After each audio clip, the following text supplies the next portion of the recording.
Class 7 NCERT English An Alien Hand. Chapter 1 The Tiny Teacher. Now, let's start.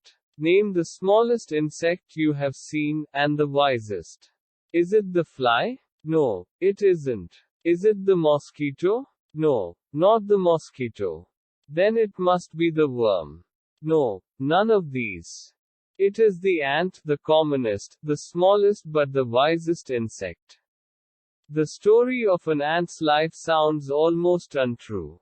But people have kept ants as pets, and have watched their daily behavior closely.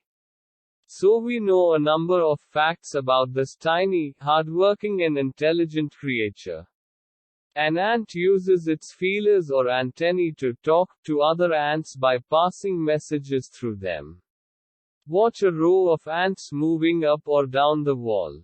Each ant greets all the others coming from the opposite direction by touching their feelers. There are many kinds of ants. The commonest among them are the black or red ones.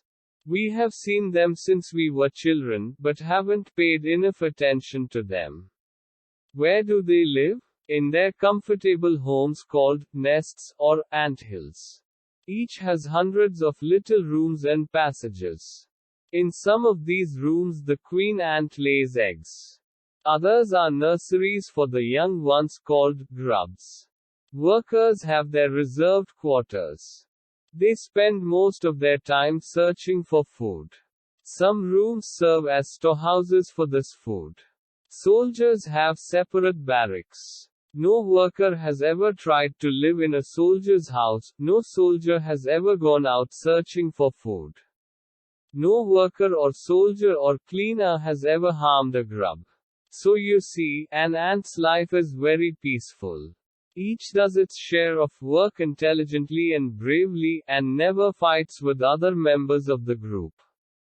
The queen is the mother of the entire population of the colony.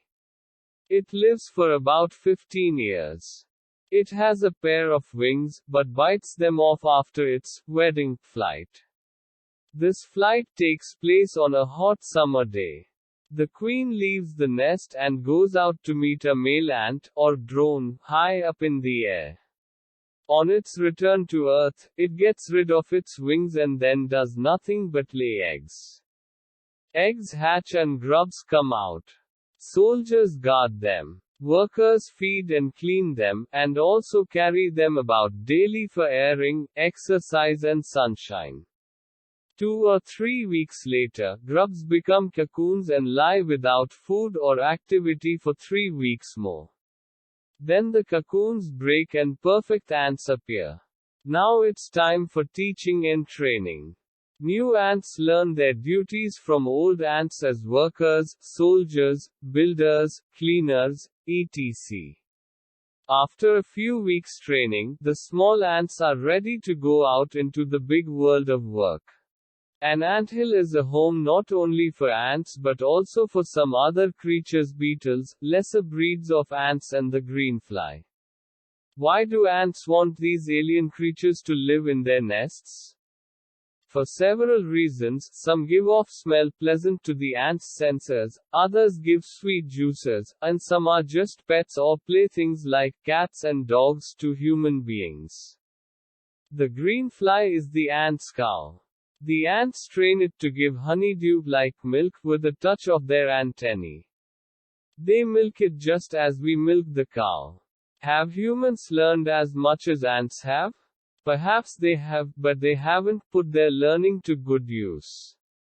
They may still learn a few things from this tiny teacher: hard work, sense of duty and discipline, cleanliness, care for the young ones, and, above all, a firm loyalty to the land where they live.